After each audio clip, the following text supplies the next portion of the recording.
Samantala, abot gutter na baha ang tumambad sa mga motorista sa EDSA Kamuning Flyover sa Quezon City. Biglang buhos kasi ang malakas na ulan kanina hapon. Ganon din ang sitwasyon sa ilang bahagi naman ng Antipolo Rizal. Sa lakas po ng ragasan ng baha, stranded ang isang tricycle.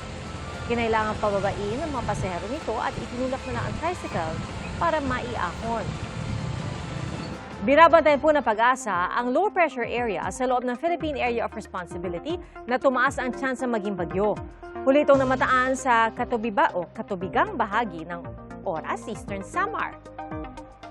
Kung sakali maging bagyo, tatawagin itong bagyong Henry. Nagpapaulan na ito sa Southern Luzon at Visayas at posible ring maramdaman ang epekto ng LPA sa Metro Manila simula mamayang madaling araw. Nakaapekto naman ang southwest monsoon o habagat sa kanlurang bahagi ng Southern Luzon.